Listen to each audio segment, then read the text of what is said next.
Habang ang iba ay humahabol sa laki at big name imports, pinili ng Rain or Shine na manatiling tapat sa kanilang sistema sa paparating na PBA Commissioner's Cup. Kung sino ang kanilang import, alamin sa aking pag-abante. Opisyal nang ipinakilala ng Rain or Shine Elasto Painter si Jalen Johnson bilang kanilang import para sa PBA Commissioner's Cup. Isang desisyong hindi nakabatay sa hype kundi sa akma sa sistema.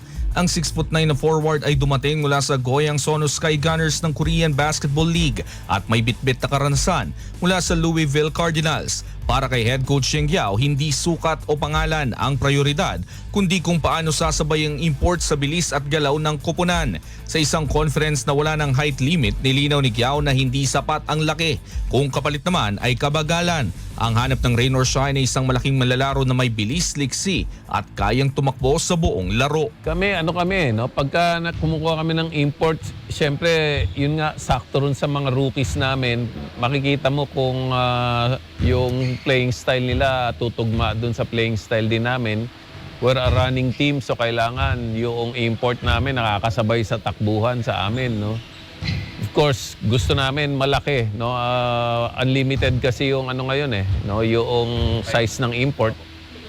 So, palakihan yan, but at the same time, gusto mo malaki, ayaw mo naman malaki na mabagal, no? So, we want some quickness, some speed with our import. Kami gusto namin yung import namin tumitira ng tres, no? Meron siyang ganong klaseng skill. Pasok si Johnson sa hulma na ito, isang import na may kakayang magpatakbo ng opensa, bumantay sa ilalim, kumuha ng rebound, bumutata ng mga tira at mag-stretch ng depensa gamit ang 3-point shot. Sa halip na ball dominant scorer, itinakda si Johnson bilang system player, isang papel na matagal nang pinahalagahan ng Elasto Painters sa ilalim ng pamumuno ni Giao.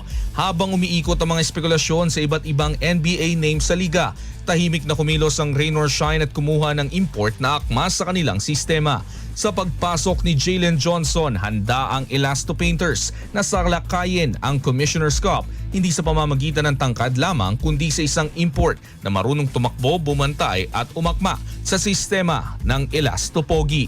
Ako si Sus Valdez, Abante Sports, nauna.